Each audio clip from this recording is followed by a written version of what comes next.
My name is Ramah Komora. I'm a filmmaker and a film exhibitor.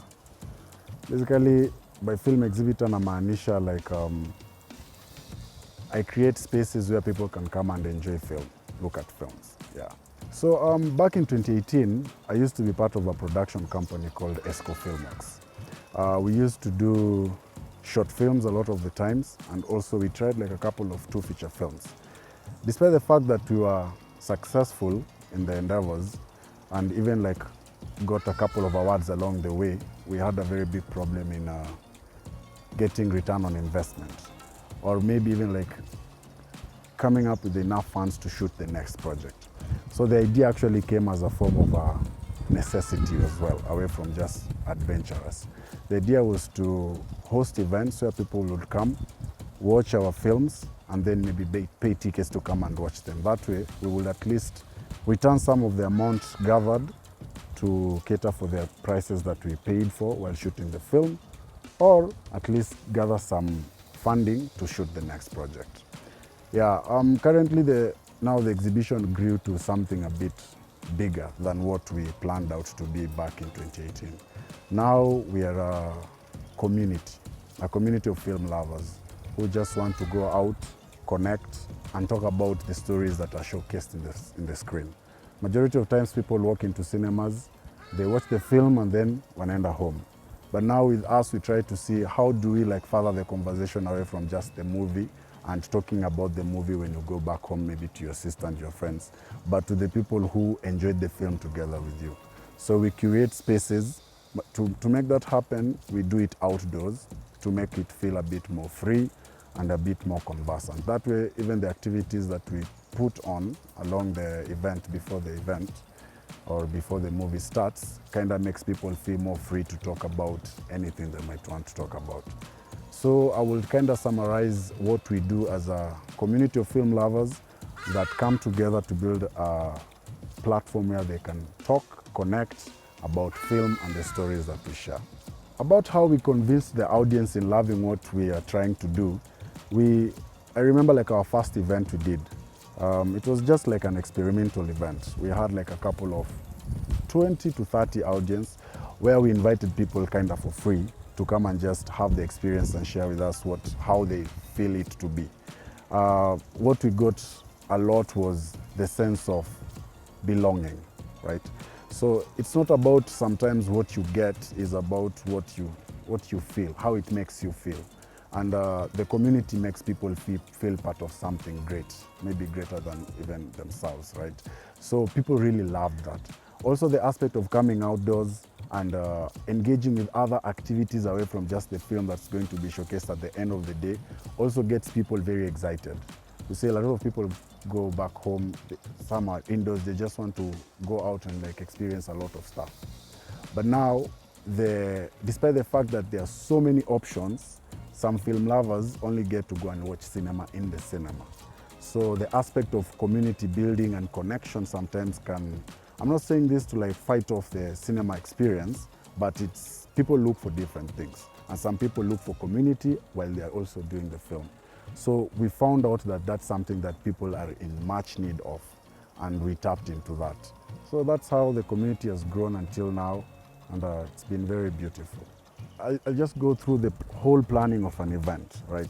Before we decide which film to showcase or before we decide when we are doing an event, we first ask ourselves what is the purpose and what is the experience we'd like to give to our audience. So that makes us come up with a theme, which helps us go and sort out a location that would match the theme. And also in sorting out of films, we try and see the specific film that will match that specific theme of the event, right? Like I will give an example of our latest edition back in last month, but one we did an Africlan edition. The Africlan edition basically just means a clan of Africans, Africlan, from the clan of Africa. So the main theme of the event was to take people through the journey that Africa has gone through, pre-colonial, colonial, and the current times, right? And we wanted to sell the journey with the audience that comes in. Now, see, with that, we ask ourselves, so who is our target audience? Anyone is our target audience. Foreigners who want to learn about Africa, and also locals ourselves, Africans who want to like dive deep into where we have come from and where we would want to go in future. So we choose a location which kind of matches the theme of Africa. The first edition of Africlan edition, we did it at Village Market. So for those who have gone to Village Market, sense the theme of, it's kind of very African. This time around, we wanted to have like a different venue so that we don't make the two events kind of feel so similar to each other. So we did one at the Karen at a space called Africa House, right? It's an art exhibition. That way, while people come in, they will get the chance to walk through the art and exhibition and get a feel of how art is expressed in the African time or African right now. So we chose Africa House.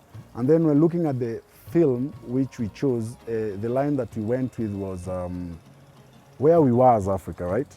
Where we are now or where we want to go, right? So of course, culturally, there are things that we embrace, that we found that Africa already like have and are very proud to have. So we wanted to check a film that kind of talks about what we had and what we have now. So we wanted to talk about the theme of what is it in Africa that we should let go as Africans because maybe we feel like the time is up for that kind of cultural practices, or rather the kind of practices that we'll want to maintain and uphold, right? So we chose a film called Nawi. It's a story about a young girl who goes through early child marriage, right? And it's a fight about the young girl as she tries to run away from that. And we just wanted to talk to the audience and ask them, because it's all about the dialogue with our film exhibitions. What do you think about child marriage? What's your approach to it? Is this something that we feel we have been westernized to believe that a girl has to mature to a certain age to be married off, or it's still safe to have the children be married at a young age because maybe it provides security and all that stuff? And you might find like the audience literally really engaged in that idea.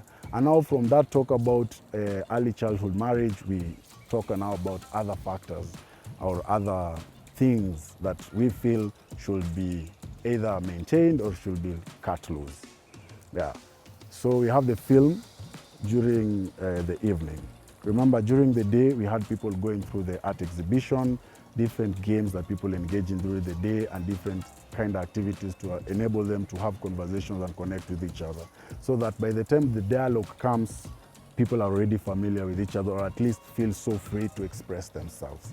And then the event just ends with 2 films, then people go home fully satisfied and with an amazing experience. Yeah, we've also had other themes, including Pop of Color, which is very popular. We usually do the Pop of Color in Tigoni because it's a bit of more of a vibrant environment. There's a lake there, people can go for jet skiing, people can actually do the boat riding. We have other games people can kind of engage in that makes them feel like explosive, right? We have also had old school edition, actually, kind of making people pass into like a nostalgic feeling, right? So when you come in, there was a very big banner or a poster where people could see the movies that they used to watch when they were growing up.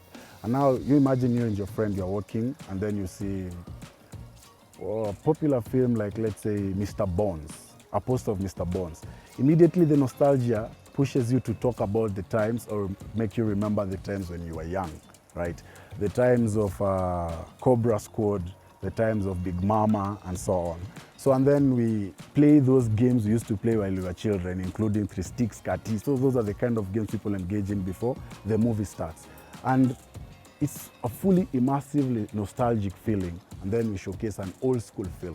Something like Gold Must Be Crazy, or something like Mr. Bones as well. There's the Nairobi edition.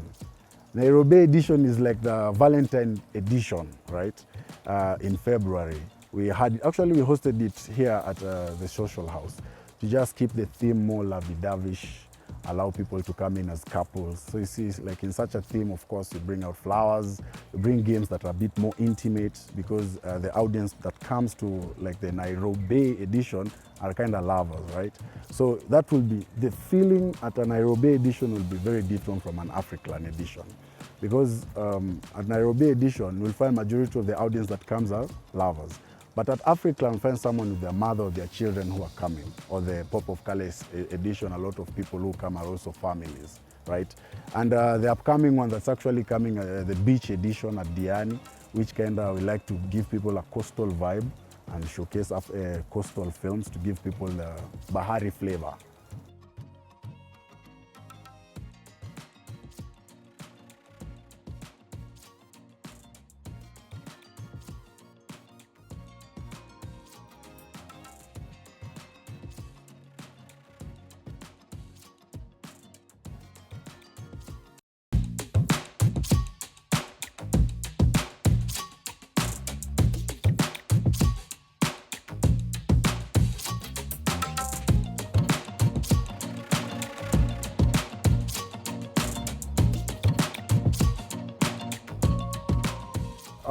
Originally, when we tried to execute the Film Sunset idea, it was pre-COVID, right?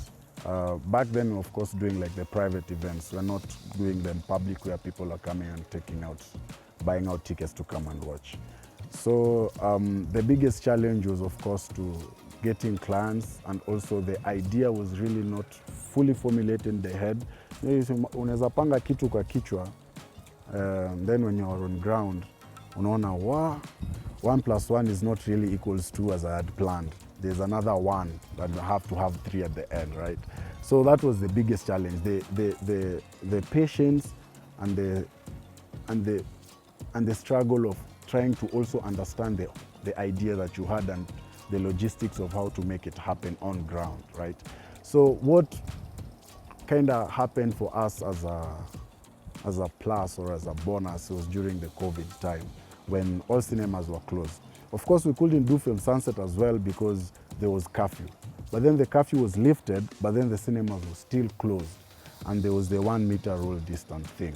And of course, with an outdoor movie cinema setup, that's very advantageous because now you can just treat people, as long as you have like a good field and you have the numbers correct, people can just maintain their distance and they can still enjoy the film.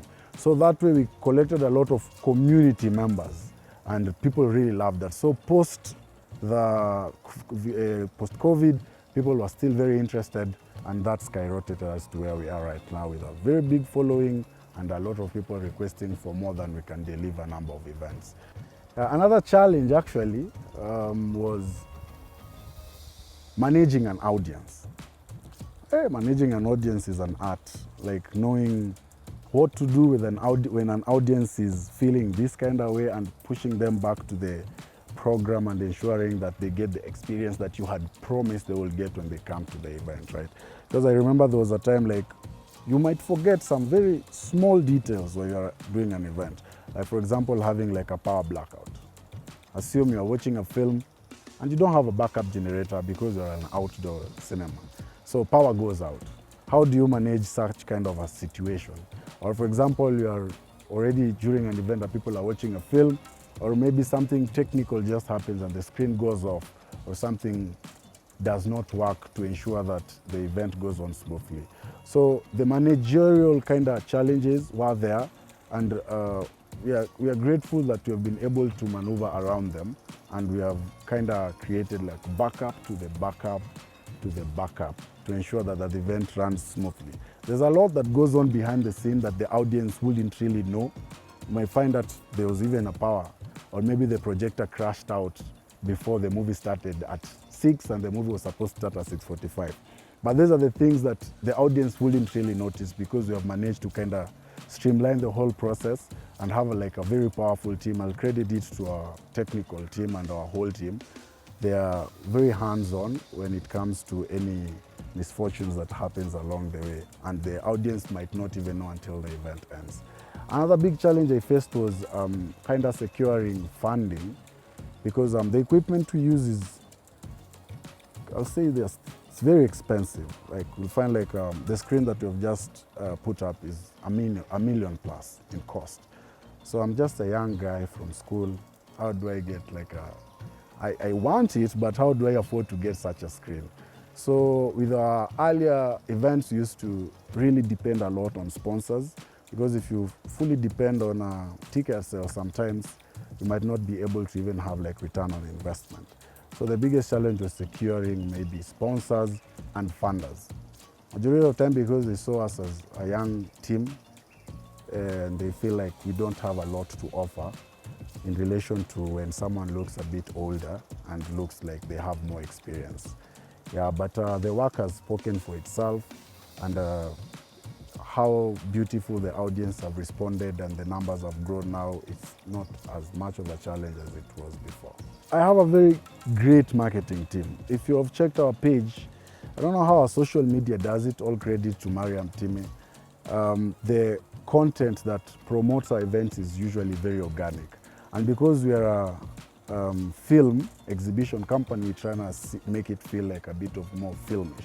So an ad might not look exactly like just an ad. You'll find about it maybe at the end of the ad.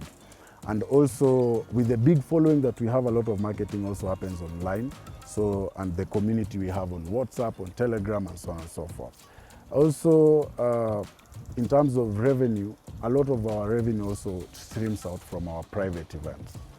Now see, sometimes you plan an event and you have sponsors, and that works very well for you, because then the sponsors can either be in kind, so there are some of the costs that you wouldn't have to incur, and some might be monetary, which of course covers the cost that you'll have to incur while running an event. But sometimes you have already like promised an event at a certain date, the word is out, but you don't have, maybe the ticket sales do not get to we haven't had that challenge a lot of times, because majority of the time we are sold out, but then that amount might not be sustainable to pay all of our staff. So we formulated the private events, right? Away from the public events that you get to see us marketing online, there are so many private events that happen aside that don't get their way to our social media platforms. Where, like, for example, you might want a birthday party and you don't want to go clubbing for the birthday, or you don't want to go very far away from home, so you can just book us to come and set up an outdoor movie cinema for you. It might be a company and they want to do like a, say, end of year community building, and they might want to do it using a film, because there are so many films that teach a lot, and that might be very harmful to your team in your company. Other private events, of course, are schools, and maybe you might have to have like a community school day where parents and the students and the teachers gather together and just watch a film and they enjoy the day together. So we come and have that community building day as a movie night. So we use the public events actually to push us to get more private events, because now the public events, people come and now they are told that actually you can book this privately for only you and your family, or only you and your friends. And then we get the private events streaming in a bit more faster than we do the public events. Honestly speaking, if someone is saying like the Kenyan industry is the same place it was back like 5 years ago, 10 years ago, they're just generally rage baiting, or they're just lying. Back in 2018, how our films used to look like, I would look at that film and I'd feel cringe even looking at myself doing the acts. And back then, in 2018, I bet Brenda Wairimu won Best Actress. And she was acting very well then. And looking at her right now, I can see the growth of how she's even acting better, and she's even immersing me while I'm watching her into the screenplay that she's doing. So I feel the film industry has grown tremendously from back then, and we still have a lot of potential. Of course, we are not where we would want to be, or where maybe we see South Africa cinema, the heights that it has taken the country. But I wouldn't say like we are very far away. So we need to tap into the film in Kenya and see like we have a lot of amazing films that are still showing. Maybe someone just saw one film or two films that didn't really match the expectations. But I will say there are a lot of beautiful films. And at Film Sunset, people are very appreciative, and they sometimes wonder, wow, Kenya has these amazing films. Social media on Instagram and TikTok, we're at filmsunset_. You can email us at info@filmsunset.org, or you can email me directly at ramah@filmsunset.org. Yeah, those are our main platforms that we are in currently.